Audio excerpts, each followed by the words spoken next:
এই শশাঙ্কের সময় গোতামা বুদ্ধকে ধ্বংস করার জন্য ব্রাহ্মণবাদীরা শিবের জন্ম দেয়। শিব কাল্টের নিয়ে এসে বাংলাতে সাংস্কৃতিক আক্রমণ শুরু করে। বঙ্গাব্দের দিনই যদি স্রষ্টা হয় তাহলে তো বঙ্গ ভাষায় লেখা হবে। সেই পট্টলিগুলো বঙ্গ ভাষায় লিখিত নয়।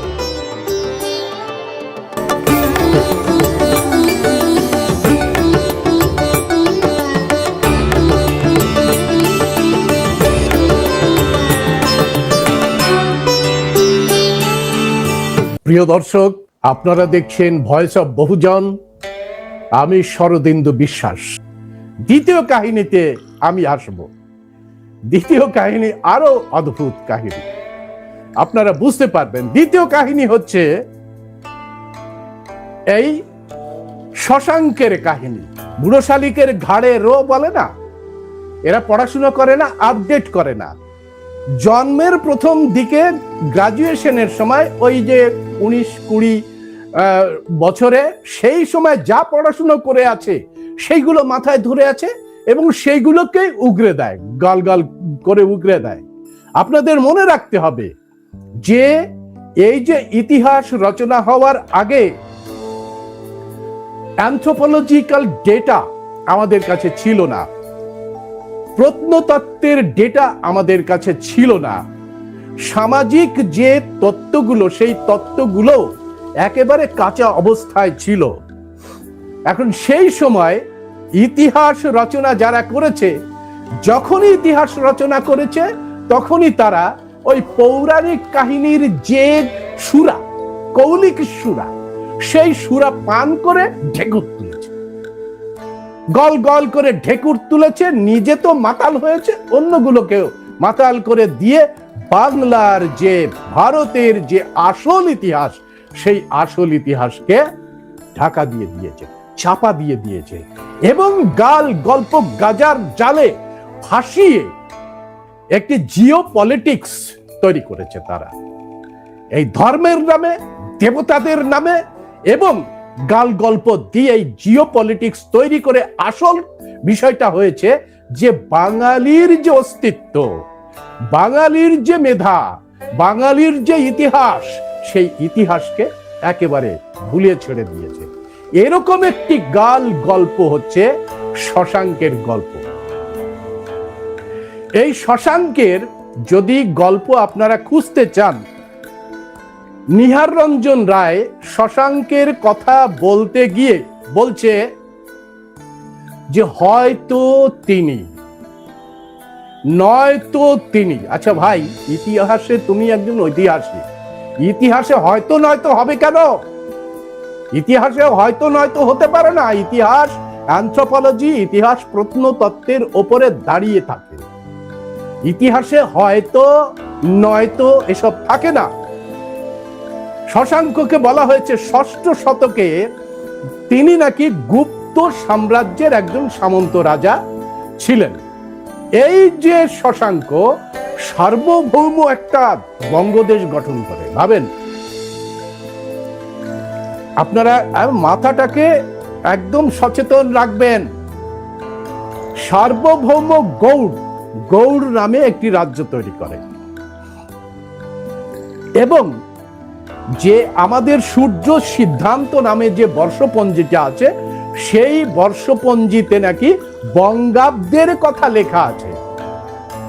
সেই বঙ্গাব্দের মানে অনুসারে তিনি 6ষ্ঠ শতকের এক গৌড়ের একজন রাজা। কিছু কিছু মন্দিরের গায়ে মানে একেবারে আবছা মোছা জিনিস রয়েছে। অধিকাংশই এই যে বাংলার যে আদি বঙ্গলিপিতে এবং ধর্মলিপিতে, বঙ্গলিপি যেখানে পেয়েছে সেগুলোকে মুছেছে। সেইগুলো বঙ্গলিপি অনেকটাই এখনকার যে নাগরি, সেই নাগরি লিপির মতো আমাদের যে টিবেটিয়ান মানে লিপি আছে, সেই টিবেটিয়ান লিপির মতো সেইগুলোকে ঘষেছে। ঘষে বলছে শশাঙ্কের এটা লেখা। শশাঙ্কের বাস্তবতা আপনারা একটু ঘুরে টুরে আসুন। যে গৌড়ের কথা বলা হচ্ছে সেখানে একটু ঘুরে আসুন, খোঁড়াখুড়ি করতে গেলেই দেখা যাবে সেখান থেকে উঠে আসছে গৌতম বুদ্ধ উঠে আসছে। তো স্বাভাবিক কারণে সেই জায়গাটি যখনই গৌতম বুদ্ধ উঠে আসছে তখনই তার নাক ভেঙে দেওয়া হচ্ছে, কান ভেঙে দেওয়া হচ্ছে, হাত ভেঙে দেওয়া হচ্ছে, চোখগুলো ধ্বংস করে দিয়ে তার উপরে বলছে এই যে মুসলমানরা এগুলোকে ধ্বংস করেছে, এটা আমাদের শিব ছিল, এটা আমাদের বিষ্ণু ছিল। এইভাবে যারা এখন এগুলো দখল করছে তারা এই শশাঙ্ককে তুলে আনার চেষ্টা করছে বাংলায়। এখন এই শশাঙ্ককে নিয়ে ঐতিহাসিকভাবে আপনারা কি কি গ্রন্থ পাবেন, কোন কোন সূত্র থেকে জানতে পারবেন শশাঙ্ক? সেই শশাঙ্ককে আপনারা পাবেন বাণভট্টের লেখা হর্ষচরিতে। কারণ হর্ষবর্ধনের সঙ্গে শশাঙ্কের যুদ্ধ হয়েছিল, যুদ্ধের আগেই মারা যায়। যখন হর্ষবর্ধন বলে এই গৌড় ভুজঙ্গকে আমি যতদিন হত্যা না করতে পারবো ততদিন এই দক্ষিণ হস্তে আমি খাদ্য গ্রহণ করব না, যখন তিনি গৌড়াভিমুখী যাত্রা করেন যুদ্ধের জন্য তখনই হতাশায় মরে যায়। এ কথা লেখা আছে, আমি বলবো সেইগুলো পাবেন হিউয়েন সাংয়ের বিবরণীতে, পাবেন মঞ্জুশ্রী মূলকল্প এবং কিছু পট্টলিতে এই শশাঙ্কের কথা পাবেন। শশাঙ্কের কথা বলতে গিয়ে আগেই বললাম যে নিহাররঞ্জন রায় বলছেন যে 606-7 এরকম সময় তিনি গৌড়ের স্বাধীন রাজা হিসেবে মুর্শিদাবাদের রাঙামাটিতে কানসোনা বা কর্ণসুবর্ণের রাজধানী প্রতিষ্ঠা করেন। এই নিহাররঞ্জন রায়ের বাঙালির ইতিহাস আদি পর্ব 368 পাতায় এটা পাবেন। দীনেশচন্দ্র সেন তার বৃহৎবঙ্গে বলেছে এবং রাখাল দাসকে উল্লেখ করে বলছেন, রাখাল দাস বন্দ্যোপাধ্যায়কে উল্লেখ করে বলছেন যে ইনি রাঙামাটির সামন্ত ছিলেন, একজন সামন্ত।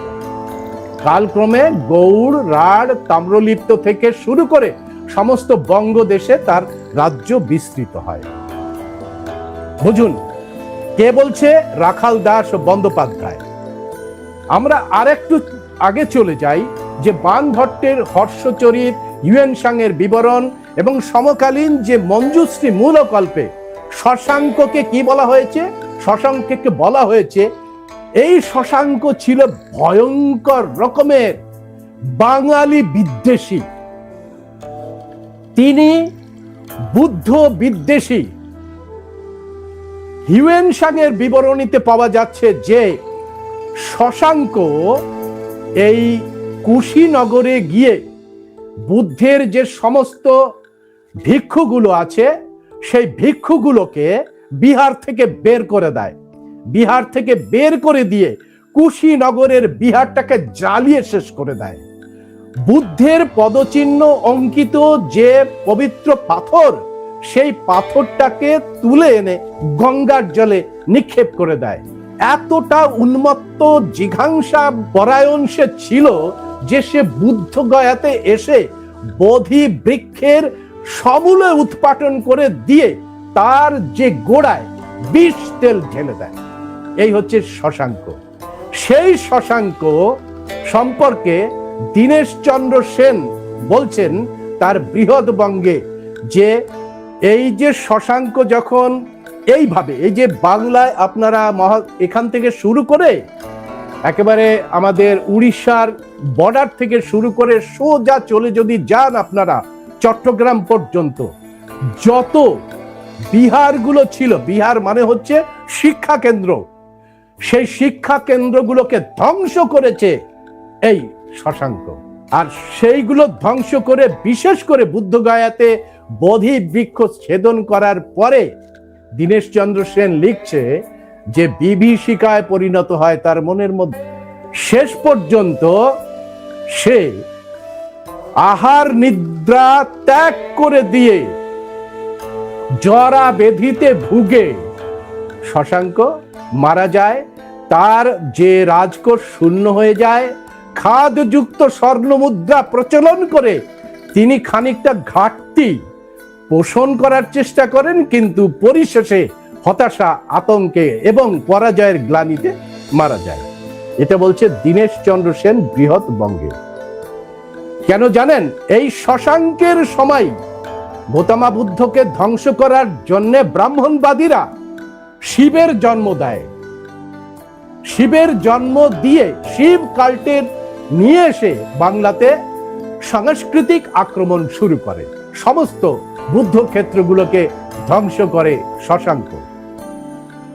সুতরাং আপনারা বুঝতে পারলেন যে শশাঙ্ক কি ধরনের বাঙালি বিদ্বেষী ছিল।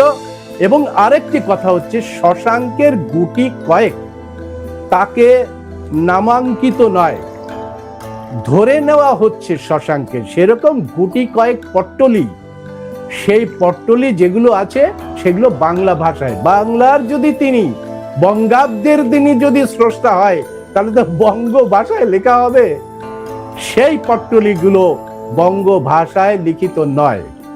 শশাঙ্কের সময় বাংলায় 5টা বিভাগ ছিল। এই বিভাগ হলো কজঙ্গল, পুণ্ডবর্ধন, কর্ণ সুবর্ণ, তাম্রলিপ্ত, সমতট। আর এই গোটা বঙ্গের উপর শশাঙ্কের কন্ট্রোল ছিল না, অধিকার ছিল না। শশাঙ্ক গুপ্ত রাজাদের ছিল একজন সামন্ত। তার আমলে বাংলা ভাষা চর্চার কোনো উল্লেখ নেই, বরং সে বাংলা বিদ্বেষী ছিল। শশাঙ্কের যে পট্টলি তাতে পরিষ্কার হয়ে গেছে তিনি বাংলা ভাষার চর্চাকে গুরুত্ব দেননি। তিনি ছিলেন বাঙালি বিদ্বেষী এবং বাঙালিকে ধ্বংস করা, বাঙালির সভ্যতা, বাঙালির স্কুল কলেজ বিহারগুলোকে ধ্বংস করার জন্যই সে এই বাংলার সমস্ত যে সৌধগুলোকে ধ্বংস করে দিয়েছে। শশাঙ্ক এবং আকবর বাদশাহ কেউই এই বঙ্গাব্দ তৈরি করেনি। বঙ্গাব্দ তৈরি হয়েছে বহু আগে। এই বঙ্গাব্দ আসলে একটি সুপ্রাচীন বঙ্গ দিশমের বর্ষপঞ্জি।